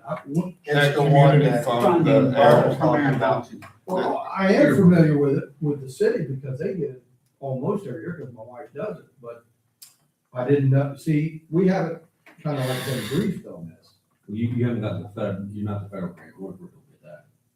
That's Well, no, The community, yeah. yeah, community crossing. Not, this is, Oh, no, this is different. this is, different. this is, you know, the old earmarking they used to do where every senator would promise a Yeah, bridge yeah, to their yeah. Yeah, constituents. yeah, They yeah. got rid of it for about 15 years, now they brought it back, and you can earmark money through. That's what they're talking about. So this is what you talked about yesterday with her office, correct? yeah, Okay. Yep. I well, we haven't, just, I haven't been aware. right, we just, And I think Burn did as well. Yeah, Oh, and yeah. I just want to say this, the first time we tried to go this with Houchin, we were going for that CFP money. right. We started talking and we were trying to say, well, We the didn't have the issues, hazardous mitigation, we had a whole list of things. you know, there's a whole list, but All they, kinds of stuff that had to be done. yeah, but they put you into some buckets there, because it's just like the county, they want to know where you're gonna appropriate the money from. And so our issue is our appropriation comes from either the Homeland Security or the FEMA, right? And so that's kind of the bucket. Burn, please correct me if I'm wrong here, but that's kind of where those buckets. Yeah, you're right. Yep, there's like, there's energy and water. I mean, there's all different types of buckets that it goes in, and I think we fit pretty well in one. There's other ones that they're looking at as well that maybe they could get us into depending on, you know, as they dig deeper in the nature of the work. But again, it's the appropriations process, and so you need someone to shepherd it through that process. And right now, you know, Representative Houchin's office is our shepherd, but that's what we're trying to do, is to see if we can get more involved in there to be able to explain some of this stuff so that they know exactly what we're trying to do and why it's so important. So does that grant require all the pre-engineering before you can apply for the grant? The CPF you're talking? that's the grant. No, that we wanna because that's the use one that for would the cover the engineering. cost of Okay. it. Yeah, See, I was. For the engineering Yeah. purpose. Okay, all right. Yeah, I'm not. yeah, I'm not up for dropping 4 million on engineering when we have 8 million sitting back earmarked for this grant. Okay, That's not possible. No, I just wasn't aware. but we're not doing the engineering for $6 million unless we get a grant. We're not putting out $6 million and then another, well, Another 8, maybe Yeah. 14 million. We can't do that. it's not sustainable. But if we don't get 16.8 million, we're not gonna get it, we're not even in the game. We're not, 16.8 million in commitments allows you to chase the $70 million project. Now, Yep. if we get I'm just gonna call it $6 million, then now we're only chasing a, 15. you know, so everything as you get it, it'll come down a little bit. We can hope we can go to the other ones and say, hey, we don't need your 4.2. We've got other grants. Now we're down to 3.5. Well, no, I don't. I match for Look, all of them. I don't want them not to participate when we get a little grant. No, In other I'm not words, saying, just I'm not 6 saying point- that at all. I'm just Okay. saying All the right. total number when it comes through. But if you gather other grants in advance of that, maybe your total Before number, getting. Well, it's always gonna come down. yeah, well, Yeah. maybe your total number then is gonna be better than 4.2 per No. Greendale and Lawrenceburg. The total project I is don't- less than the actual less. But other grants, just like we're chasing more than one grant, we're not chasing. Yeah, but at the end of the day, Mike, if we get 10 grants They're all and still we're gonna done, have we that. spent $70 million. Yeah, So we want people to commit that 4.2. they're all gonna have a minimum 25% match. That's right. You think they all will? Oh, everyone. yeah, every one of them. Right, Berm? They all got a match? Some. Yeah. Sometimes. And it's all No. 25%? No, actually, they could be more, and the more you match, the better score we're gonna get, so we can get Isn't about 25%? That's why we targeted the brick grant, right? Berm, because we Yes. felt like if we That's were right. ready for that, we were ready for anything. Yep, That's- Yep. We beat that to death. Yeah, it's my fault. 'cause No. No, I think it we, ain't, 'cause it's. That's a good thought. It's better to do it now My motion. instead of. okay, Well- so, So there's a motion on the floor, motion to expend another 3.78. I will call for an amendment to that we amend it to be resolution 2026-08 to be in the same form and format as the previous resolution this board passed. Can I have that motion? Yes, I make that motion. Thank you. Second to the amendment? All right, all in favor? Aye. All right, I'll quick, gentlemen, what I'll do is I'll draft that up and have it here for Heather to have you guys sign when you can. That way we can get it to Berm and his people so they can see that we've contributed that extra amount. your amendment replaces the old one. We're not stacking 7 and 4 more. I was, but well, then I'll call for an amendment to the amendment. Yeah, we Sorry don't- about- we- We want to do this good, so go ahead. So, I'm just saying, we're not stacking, we're committing, we're doing away with the 4.2, I'll make a motion to change our first amendment. What was the number on that one? yeah, I'm doing the math real quick for you guys. Well, I've got the number right here. Gotcha. I change our commitment from 4.2 million to $7,980,000. And that we would pass resolution 2026-08. That's my motion. Thank you, sir. Okay, so we had a first by Dave, a second by Tom, all in favor? Aye. Thank you. Anyone opposed? Okay, thank you. Aye, that was a big deal. That was great. I mean, really good. I'll contact Kelly and I'll contact Vince. And then I'm going to contact Mark Fetty a little bit on, Luke Michael in on it too. yeah, Michael, I'm sorry, Mike McLaughlin, yep. And because really, and I don't want to belabor this, but really, Berm, isn't part of this, you have to put that 4.2 in your budget, right? 7.9. Or ours is, we're gonna have to increase ours. Is that right, Berm? You have to show, we have to submit these resolutions and show that this 25% match has been identified.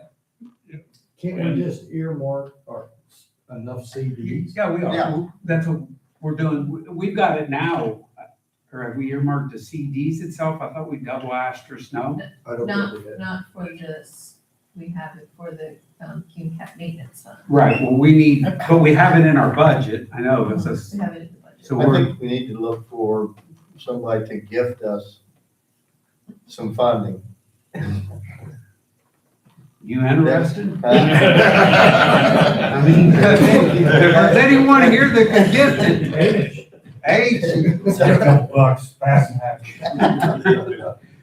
I know, Mike, Um, but you saw it last night. I mean, well, that's only one group and that group is gonna change. We can go back. And in we're gonna go February. back to them once would the be new group nice. is elected. It'd be- Because we need one, we need to present it to them, that new group anyway. Well, what we need, and that's correct, because maybe next year when they do their budget, maybe it'll be better. She was gloom and doom. I'm talking Liz with the lit and all the cutback. Maybe it'll be better.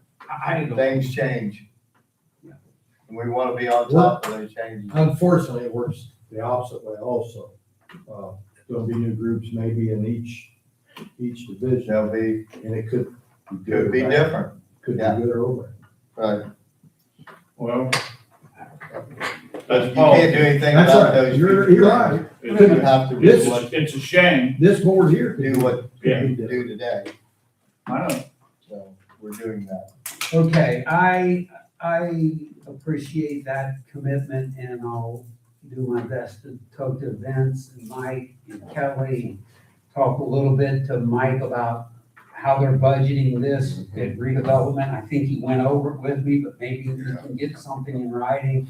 And I'll talk to Mark Fetty that if they earmarked I don't think we're supposed to use it. Have they got 4.2 in a CD or something that's specific? I think it was talked about. I know, but I don't, I'll follow back up with you. Okay, thanks, guys. That's a big move for us and I appreciate it. How about,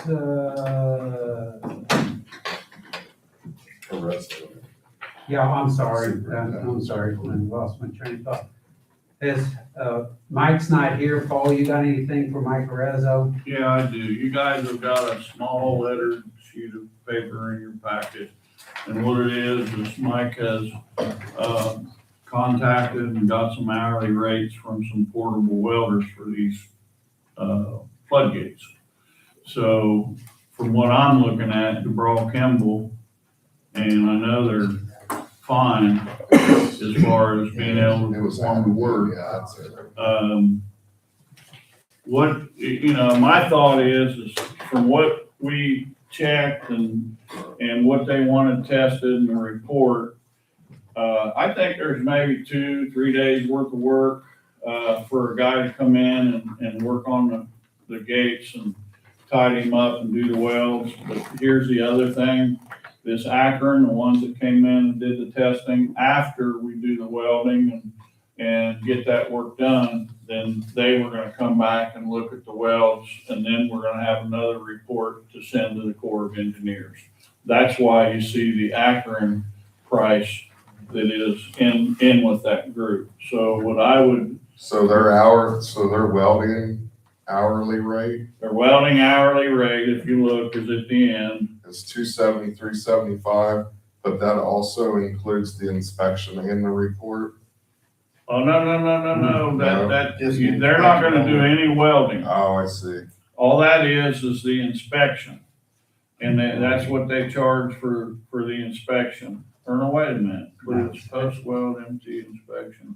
No, that's just the inspection. That's the Okay. same as what they came in and did, they based their money on. So the prices you got to do the welding are the other things.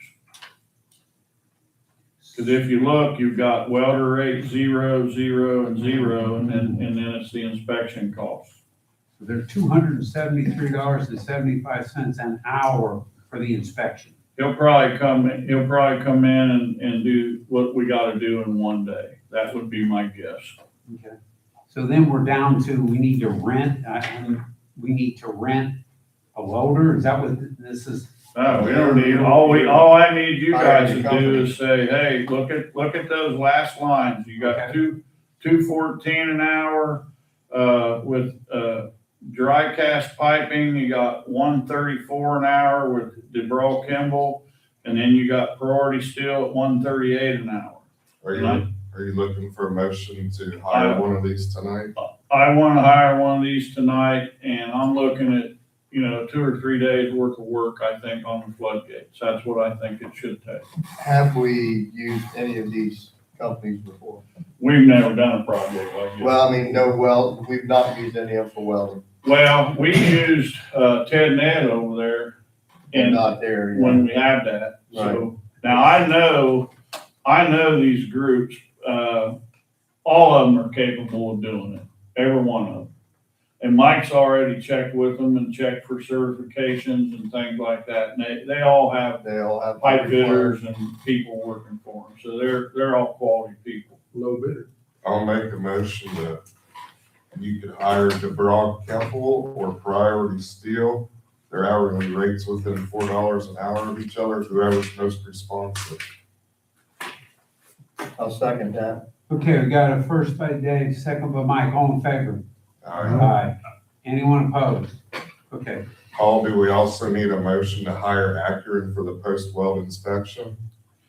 You can ask Jared that. We already had them in to do the testing, so I don't want to get anybody else. Yeah, I can say this, nothing wrong with making an extra motion. Of course, they're specialists, they don't fall under normal bidding rules, so.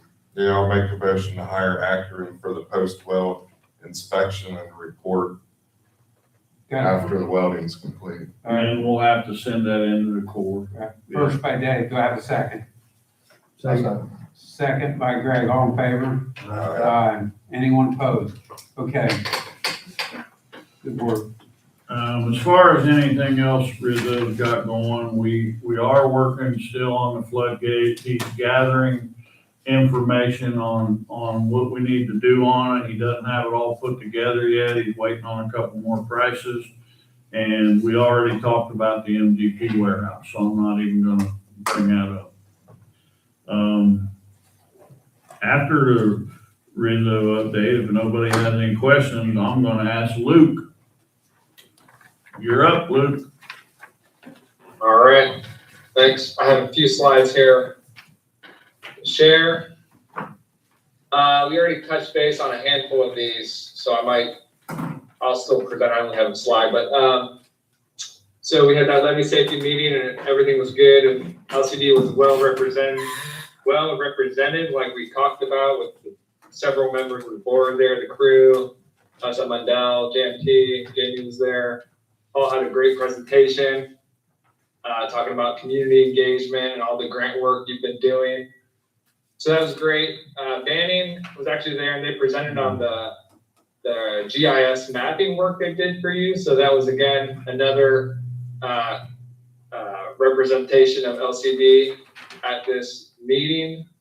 And like we talked about, there was a lot of key Army Corps personnel, whether it be the local levy personnel, the levy safety, like Neil Cash, Andrew Brooks. There's a picture down there with, was it Bonnie Jennings? She's at headquarters for the Section 408 permitting process. She was there. A couple notes from the meeting that just to be aware of regarding levy inspections.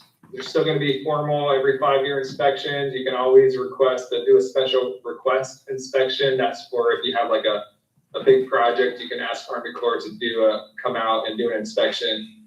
The annual site visits, we talked about this a couple years ago, but now it's official. There's no more funding, so they're not going to be doing the annual site visits like they have done in the past. There is an app, and I think there's a newer version of an app that we still need to kind of get into, but they asked all the annual site visits, they asked the sponsors, it's going to be sponsor led, basically, meaning, whenever the sponsors can get out and take some pictures, upload it to this app. Anything you upload to the app, it sounds like it does not inform the PL 8499 inactive status. It's just for them to kind of reference when they come around every 5 years, they can look back at the pictures, see how things have been. And then they talked about too, how they're working, the headquarters is working to streamline the 408 process to get like a nationwide general permit. And it sounds like that was a big ordeal. So that's coming out. They're trying to streamline things. Let's see. We talked about our meeting some, but I'll highlight a few key points. This is our meeting our special Seepage update meeting, we called it. It was on March 5th. We went down to the Louisville office with the levy safety team down there and some of the technical experts on their team. Me, John, Jim, and Paul were there. We gave them, as you saw, there's like 100 slides, and we had more things that we showed them. We gave them a project update of our seepage analysis, and that's basically, we gave them an overview of all the work we've done and that has been done in the last 10, 15 years. Our approach in all of this, we highlighted key findings along the way, all leading towards our proposed plan and the recommended approach. The recommended approach with the relief all plans and the North Slope solution. And then we also Paul and Jim shared the financial implications and the grant seeking efforts and the phased approach if needed. The goal of all this was to align ourselves with Army Corps, get some initial feedback, see if they saw any red flags or any feedback at all, and the next steps and the outcome. It was a positive reception. And what I mean by that is there were no major comments and there were no major red flags that they identified, right? This is an initial kind of meeting. get everyone on the same page, up to speed, so they don't, they can kind of anticipate what we're gonna submit here in the coming months. So that was good. And there's a lot of good interaction. There's a lot of project history and informed some of their newer personnel who maybe only been there 5 years, kind of got them up to speed with the history of Lawrenceburg, and that was good. And like Paul mentioned, they're gonna prepare that estimate for what it will cost to review these reports. So anyways, at this point, we just need to continue on our current path, and we prepare some meeting notes. I'll send out the final version of those. I was giving Andrew Brooks an opportunity to review, so I'll finalize them and send them over to Paul tomorrow. You guys can see those if you'd like. Just ask Paul for a copy. A couple other notes, and I'll skip over the Seagram's drain. We've talked about that already, how we brought that up and had the discussion. And kind of just highlighting the fact that there were technical personnel after the meeting. John and I got to interact with their geotech expert, had some good questions, follow-up clarifying questions. So again, just good interface interactions. Okay, that was the levee safety meeting. Talked about, so next, the risk screening. Just a kind of update on this. I don't know if you guys remember back in December. So Army Corps nationwide, they're doing a nationwide effort to do these risk screenings, and it's very kind of high level, not too much detail. And it's really for Army Corps' purpose to kind of assess their risk portfolio across the country. So they had this draft risk screening completed for LCD last fall. We provided comments. The Louisville district presented the findings to the risk cadre in December. And just again, to refresh your memories here, some positive aspects that went into this risk screening for Lawrenceburg was just the fact that just how active LCD is and maintaining the levee and the condition of the levee is really good. So that was positive.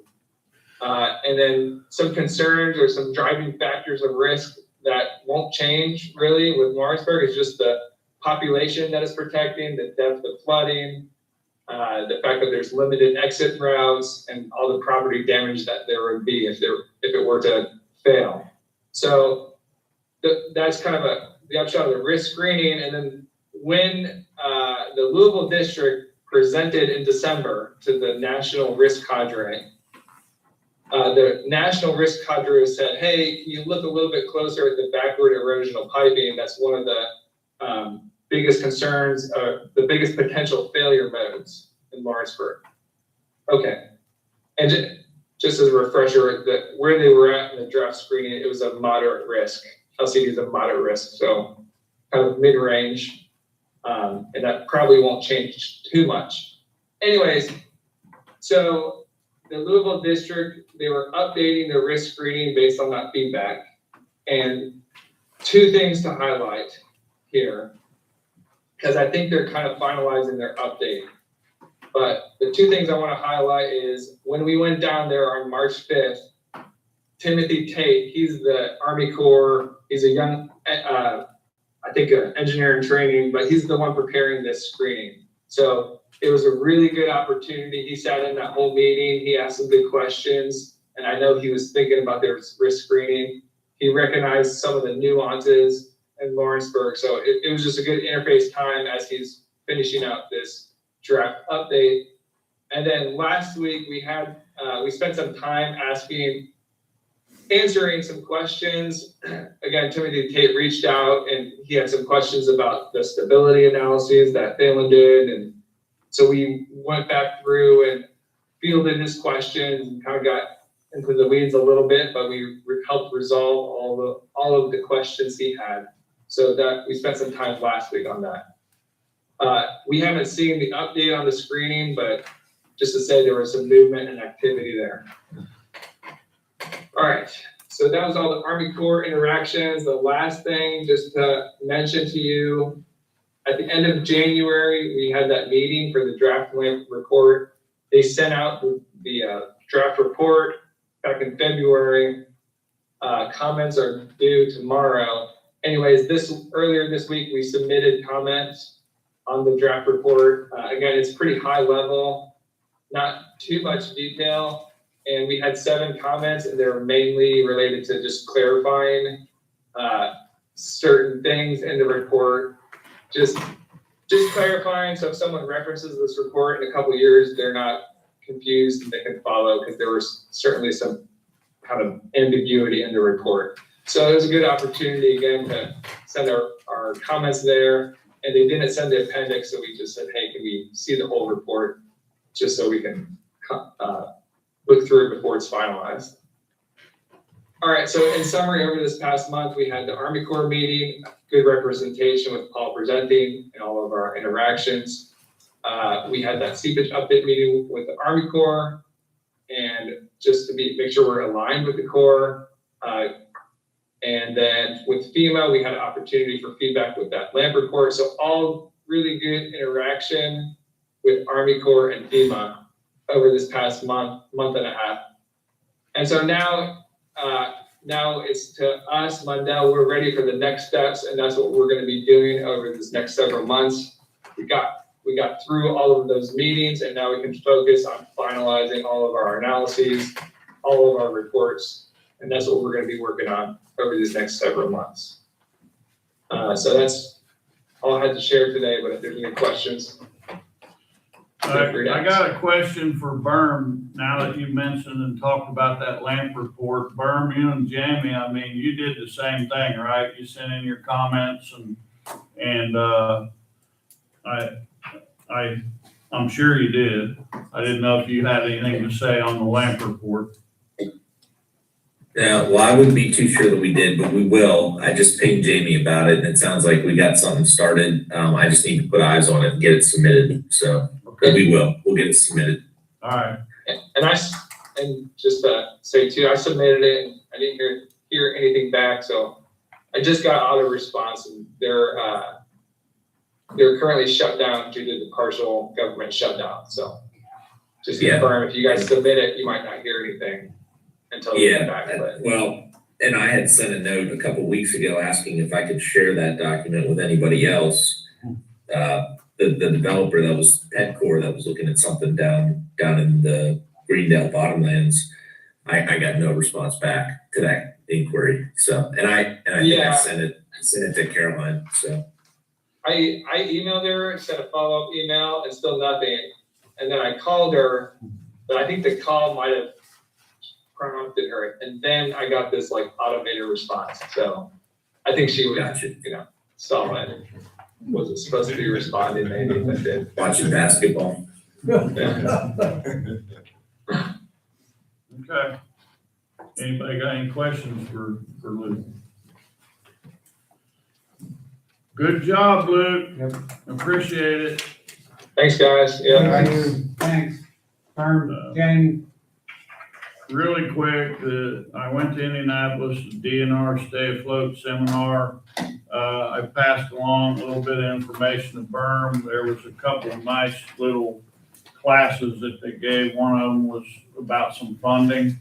You know, there's a lot of funding been canceled, but the guy made a good presentation, and the way to get grants is to have good connections with politicians. And we seem to have one that seems to be paying attention to us, and I think we need to put a little more pressure on some of our local politicians to work hard for us. You know, we've been promised that we would have some meetings, but we haven't had that come through yet. Lobbyists, right? And you're exactly right. That's why that lobbyist is gonna be so important. I'll move, unless anybody's got any questions, I'm gonna move on. I don't really feel like I need to touch on the convention recap. So now what I'm gonna tell you is we've got a project in the pump stations. And I'm gonna just prepare you for the project, and hopefully at next month's meeting, I'm gonna be able to bring in some prices. We've got what we call MOS units on these pumps. And these MOS units are pretty old. They don't make them anymore. The last time we had one of those MOS units go bad, we found a used one.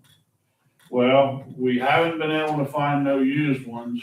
We have 10 of them. We've got station 1, we got station 1A, and we got station 2A. And together we got 10 of those that 2 of them are bad. And what they do is they're the brains, they tell us you're hot and cold, and they help on the SCADA. And if you replace, there is a different type of MOS unit now. And I hope, I know I'm explaining this pretty good, it's pretty complicated, but we can't just put two in, because the two new ones won't interact with the old ones. So we've got a situation where right now I'm talking to Xylem, who has always done our pump work and have worked on everything we had. And we got Toric Engineering, who has been a big part of our SCADA system. And we're gonna have to have a little bit of electrical work. And what I mean by that would be some conduit work and some cabinet work. But I need to have 10 new MOS units. I gotta have one new pump because we used our spare, and the one that we turned in to evaluate to see costs about 80% of what a new one's gonna cost, and we might as well buy a new one. But I will bring to you at next month's meeting an itemized per pump station cost of the project that we need to do. I hope I explained it pretty good, if anybody's got any questions, but you'll be seeing it at next month's meeting. So we'll have that. All right, here's the next thing I've got. I added this Scotty Ricketts thing. If you guys are familiar with the area, Scotty's daughter lives in a house on the east side of the Partners in Health building. You've got the vacant lot, you got the little brick house, and then Scotty's daughter lives in the white one. That house is flooded in the basement twice. Each time it's ruined her furnace, and electrical has caused a lot of damage. I've been dealing with this for probably, 3 years. It's not our fault. It's just not. And they just did a study. The reason why I'm bringing it up to you guys is because now I've been invited to go to City Hall because they have done a study with engineers and they supposedly have proof that it's our fault. Well, they left out. I say we just go to the meeting. Okay, that's what we'll do. I want to make you aware of it. I say we go to the meeting and listen. And they invited me, they copied me on the email. I just want to go meet with them, and then we'll go with our direction. I'm done on that topic. You're done on that topic. All right. I just wanted to inform everybody, we'll be attending a meeting about that. Actually, I'm not really familiar with that, because that was part of the storm sewer system that I worked with. And I'd love to hear this explanation. Well, because I can't believe. Paul's got some idea. I think we just listen first. Yeah, I get it. okay, so we'll come back and report to you, Yeah. but that's why I want to let you guys know that. Because I was gonna have to go to the city. Yep. All right, so now, I've already touched also on the Greendale permit that we granted to BWF. I don't think I need to touch on that anymore unless somebody's got anything. Let's go to Community Athletic Park. We got the AEDs in place, all right? So everything's out there. We got the signage up and those things are out there. Any questions on that? All right. Now, it's your turn, Heather. So, we got an extra page here today, just showing these have been set up, the Facebook and Instagram accounts have been set up, and you can see the names there, so if you're out on those platforms, you can follow along. And then we had, included in your packets, I think 4 or 5 potential posts, for your review to determine if you wanted to include those other dates. I just put both the Friday dates, except for Good Friday, put it as a Thursday date, on when this can be included. So the first one is, current news here with the levy safety conference. The next one for summer help, and then starting a series that will probably be 5 posts long on, mostly on the flood of 1913, so, I mean, of 1937, excuse me. Starting with talking about historical river levels and, you know, how did the 37 flood start? What was the levee like, you know, prior to that? And then we'll do a couple more with, you know, the community coming together after that, and then the construction. Those would be the next two that you don't have, but those would be kind of wrapping up that short series. And then we've got some other ideas later, but if you're okay with those would be the ones that we put Yeah, I like the next few. So the post will be made on 410, or 42, 410, and I don't do any social media, so do they stay up there? So it'll stay up there, so, And then the idea was after we actually get some content up there, then we can start letting more people know that we're out there, because like I said, people have short attention spans. If they go out there and there's nothing to look at, they're not gonna probably come back. right. So No, I after think we it's get a on- few things it's out really- there, then we can get people to go look at it. Then you'll eventually throw something like that up. there, That's, too. I think there's a date on it. Oh, okay, 3/27, gotcha. So we, while She we're is on that, putting that on there. so while we're on that, did we get anybody? I got two, You got two, we're looking for one more. one more. Okay. Let me know. And we're gonna be going to the school's putting on a part-time, Oh, good. employee Job fair. job fair. That's the word I was looking for.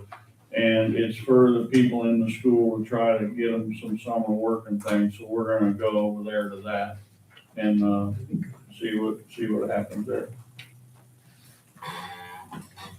Okay.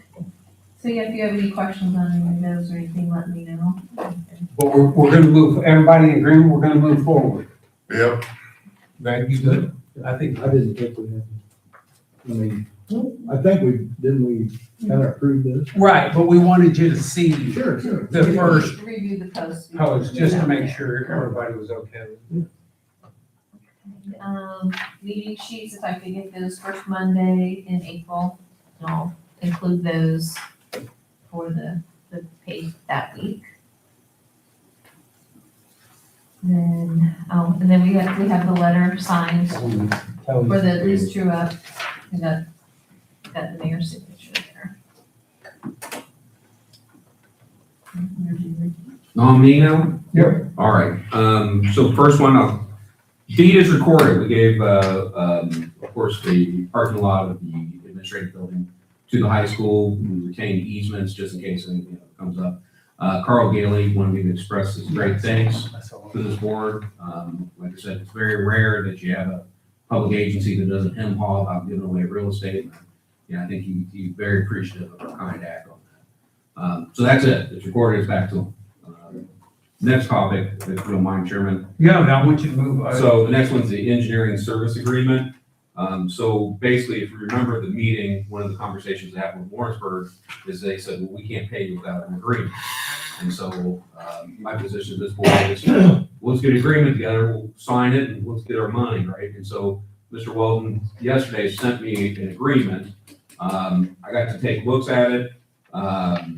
Basically, some of the hard points or hard edges on it is they want all of our engineering work. I talked to Jim, I said, they can have it, it's for a project that's not happening, if they want it, they can have it. So I don't think they're even gonna ask for it. Like I said, it's a very short and sweet contract.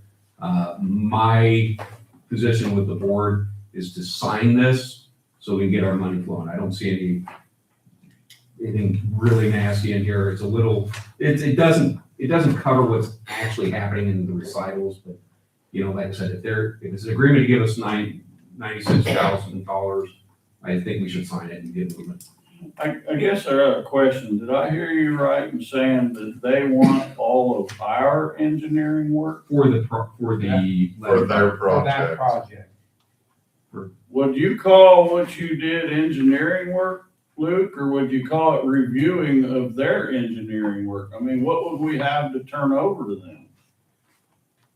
Yeah, I mean, there's everything that I would think we would turn over to them, we've already sent them. Should be the. Letters. More reason to sign it, Paul.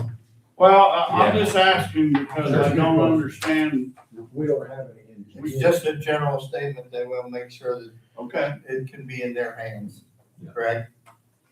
Yes. Have you read it? I've read it, and why I didn't, I'm not asking, and if you guys want to, you can quickly read. I'm not asking to approve this tonight. I know Dell's waiting on it, but at the same tone, I think everyone should take a look at it. I think Jared looked at it, but I'm just saying, and Jared explained it to me. It says, this agreement shall commence on February 1st, 2024. Let's Why table not? it till We next. just- Yeah, we're in 2026. Yeah, we're not asking to pass it. Yeah, I'm not asking, I think I've got, and Jared had a good explanation. What was it, Jared? I can't remember. That basically what we've done is now we're reaffirming an agreement we already had from 2024. But they didn't sign the 2024 agreement. That's They didn't correct. do the interlocal agreement. My point is, and again, I gotta dig into why we need to do this more, and I'm making a phone call, I just hadn't got it done yet. But why don't we just sign the interlocal agreement? We could, Jim, but then once again, you get into the interlocal agreement, we then would put that up with the Attorney General and everything else like that. Okay. So here's the deal. My position that I've said multiple times, we do not need a written agreement to get paid $96,000. They don't need a written agreement to give us $96,000. Mr. Fetty would like that, a written agreement, the council would. So I say give them a written agreement, let's get our $96,000. I don't see the detriment for us.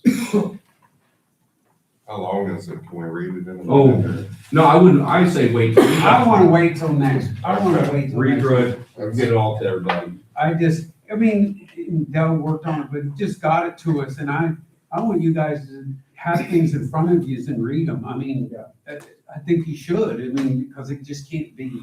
Do we need a motion to table this till next month? No, I don't think there's anything to do whatsoever. This is just a presentation, I'm not asking. But everyone should glance at it. You guys were all involved in it, just to see Yeah, it's if just Jared could information. answer the questions.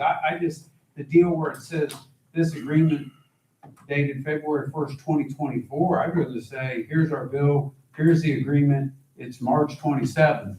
I don't know, I'm way too simple. 26. No, it's not. 19. I'm way I was too. wondering what month you got. I'm way too simple. I just wanted to, that thing's, Yeah. Yeah. That's right. but thanks, Jared, for he got it to him, and I wanted everyone to see it, and we'll, Heather, make sure you put that on for next month, please. We'll move to Finance Committee, the finance reports, again, we're doing great. I can say, I apologize, I looked at all of the details, Yep. tied them out to the general ledger. As we were sitting here, I looked down and I noticed the total lines on the capital outlay and then the total lines are not correct, as this report was given to me. So the percentages there, I know, that's the first thing I looked at, because The we're a percentages quarter are into the correct. year, and we're below on Okay. every, that's incorrect, as is the remaining dollar amounts. So, we'll bring both of them up, Heather, next month when we get it corrected. Yeah. Please. Yeah. I'll be honest, I looked at it quickly and I saw the percentages and I need to spend. percentages are better than that, than Okay. what's on there. Okay, let's, it's just a report, we'll hit both of them. The reconciliation report, I took a look at that, we're good there. Greg, I want to we have some CDs coming due, Heather's accumulating, and I just wanted to get out in front of this, try to meet on 4/2. Okay, let me look. Should be good. 9 a.m. I'm good. Okay, so, would you send, Amy an email or a text? I'll follow up. Yeah. Get it. So Greg will meet on and we'll send out, I think it's, how many million? We've got, 2.3 about that matured on Monday, and then on the first, we have another about 1.1. So we'll get with Paul and try to figure out Do we have any big expenses coming? We have other CDs, it's laddered out pretty well. We had some other CDs coming due. We're using up the money in the CD maturity account, so Oh, okay. probably some will want to be left. I've got some information I can send to the finance Okay. committee on that. Okay, good. Okay, with that being said, that was a lot in 2 hours, guys, and I really appreciate that motion and that commitment to this board on it. I'm a round number guy, 8 million, but it's $7,980,000 to get off debts and keep moving forward on this grant. With that being said, I adjourn.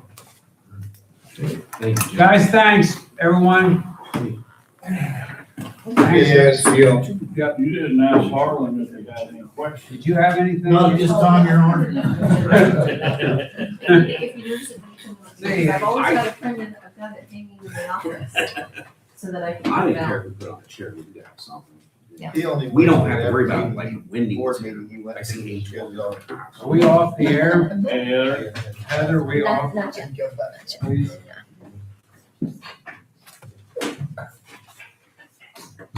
Hey, Randy, I'll be in touch